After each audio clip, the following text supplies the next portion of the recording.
Hello students, in previous class we are discussed about the Sandmeyer reaction. By using this reaction we will prepare haloarenes. Okay, so let's have a brief about that reaction. Okay. When primary aromatic amine is treated with sodium nitrate, so then there is a formation of benzene diazonium salt. So this freshly prepared benzene diazonium salt again treated with cuprous halide, then there is a formation of respective aryl halides with the liberation of nitrogen gas. So this is we are discussed in the last class.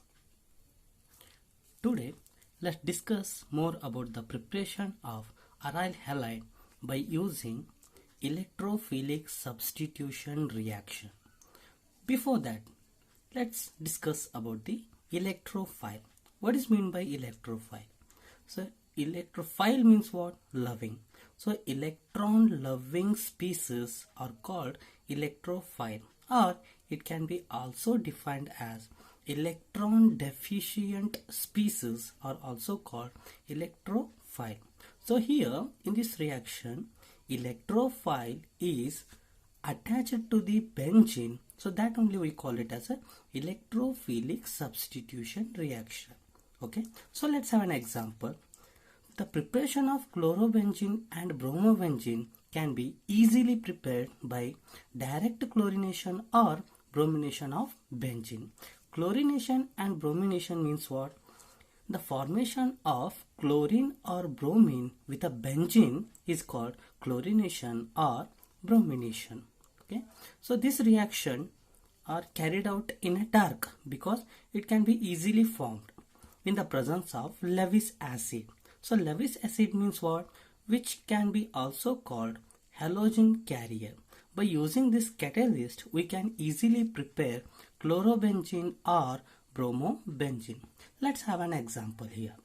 So when benzene is treated with chlorine in presence of ferric chloride or any Lewis acid, so here we can take FeCl3 or anhydrous AlCl3. So in presence of this, so we can form chlorobenzene with the elimination of HCl.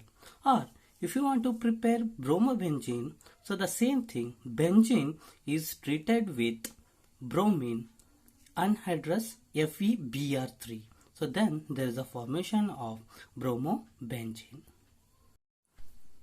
So take the iodination of benzene. So here this is the reversible reaction, will not proceed as the before reaction. So here whatever the hydrogen iodide is formed, it is the oxidizes the reaction to form the reversible reaction. Hence to form the iodobenzene we should require some of the oxidizing agents like HNO3 or HiO4 to oxidize hydrogen iodide to get the iodobenzene. And there is a small note. The formation of fluorobenzene will not take place at the normal condition here by using this substitution reaction, because this reaction is very volatile, means formation of fluorobenzene is very volatile, so hence we will not use the normal condition to form the fluorobenzene. Let's have one more example. So here we should take the toluene. So when toluene is treated with a halogen in presence of Fe, so this is also at dark, there is a formation of two products, so that is orthohalotoluene or parahalotoluene. So this is the two mixture we will get, but it can be easily separated by taking the boiling point and melting point. It will be explained when it's come to the physical properties of the haloarenes. Let's have one more reaction. So here the same reaction, if you react with the chlorine, that is nothing but toluene, when reacts with chlorine in the absence of Lewis acid or any halogen carrier, so then there is a substitution in the hydrogen not in the ortho or para position in the toluene. So this is when only in the absence of halogen carrier, so then only there is a formation of this product. Okay, so here chlorine will substitute hydrogen of this carbon, not on the carbon of the benzene ring. Okay, so these are some of the reactions to prepare the haloarenes. Okay, so let's discuss about some of the characteristics of haloalkanes and haloarenes. Okay, let's discuss about the properties of the haloalkanes and haloarenes. We are having two type of properties. One is physical property and second one is chemical properties. So chemical properties we'll discuss in the later class. Let's start with the physical properties. So in that physical properties, first comes physical state. Yes, halogen can be having three states. So it can be occurred in solid, liquid as well as gaseous state. When it's come to the color, fluorine and chlorine are colorless gases. Bromine and iodine are the colored one. Okay, so come to the second one, that is boiling point and the melting point. So these are the main important properties to separate the isomer of the haloarenes and the haloalkanes. So here boiling point and the melting point of haloalkanes and haloarenes are directly proportional to the molecular mass. If the molecular mass increases, so hence boiling point and melting point of that compound is increases. Okay, so let's look here. For same alkyl group compounds are having halogens. So that is, if I am having the same alkyl group, that is methyl fluoride, methyl chloride, methyl bromide and methyl iodide.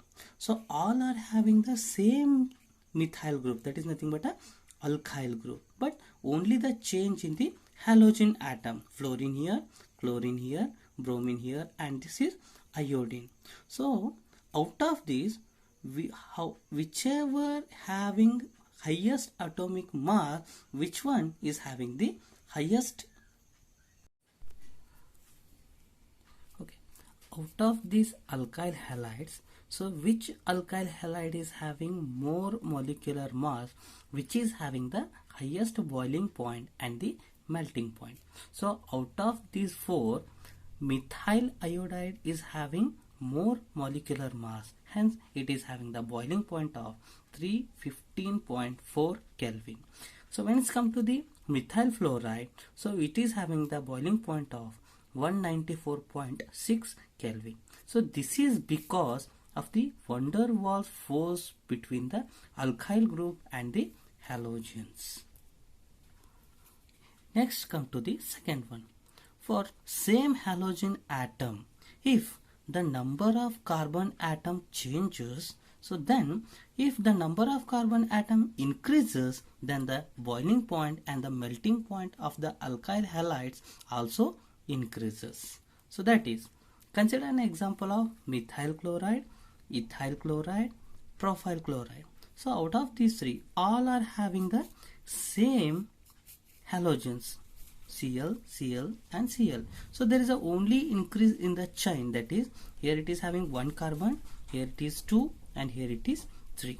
So out of these, if the number of carbon chain increases with the same halogen atom, so with that one is having the highest boiling point and the melting point. So out of these three, so propyl chloride is having 3 carbon atoms, so hence it is having the boiling point of 320 Kelvin, whereas methyl chloride, which is having only 1 carbon atom, hence it is having a 248.8 Kelvin. Come to the third one. For isomeric haloalkanes, isomeric means what? The compounds which are having same molecular formula but different in their attachment of the carbon chain. So here consider an example. N-butyl bromide. N means what? The straight chain which is containing of 4 carbon atoms along with the bromide. So next the same, there are 4 carbon atoms. So here, but it is a iso, that is nothing but a branched one. One methyl group is attached to the second carbon. Third comes tertiary butyl bromide. So means, so this carbon is a tertiary one. So here 3 methyl group is attached to the same carbon along with the bromide. So these are primary, secondary and tertiary. As the branching chains increases, the boiling point is also go on decreasing, because so here number of carbon chain increases in the straight chain which is having the more surface area. So hence it is having more boiling point, whereas when it's come to the branched one, if the branch increases, so then surface area decreases. If the surface area decreases, then the boiling point of the isomeric haloalkanes is also decreases. Okay, come to the density of haloalkanes and haloarenes. Fluoroalkanes and chloroalkanes are having the density less than 1, that is nothing but the less than the density of the water, whereas bromoalkanes and iodoalkanes are having greater density than the water. Okay, as the number of carbon chain increases or carbon atom increases, the density of haloalkanes and haloarenes are increases. Even though halogen atoms increases and the number of carbon atom increases, the mass increases, size increases, the density also increases. This is about the density of haloalkanes and the haloarenes. Same thing when it's come to the solubility. Even though these are polar, but these are insoluble in water, because these haloalkanes will not form hydrogen bonding with the water. Hence these are, even though they are like solvent, then also these are insoluble in water. So these are about the physical properties of the haloalkanes and haloarenes. In next class, we will discuss about the chemical properties of the haloalkanes and haloarenes. Thank you.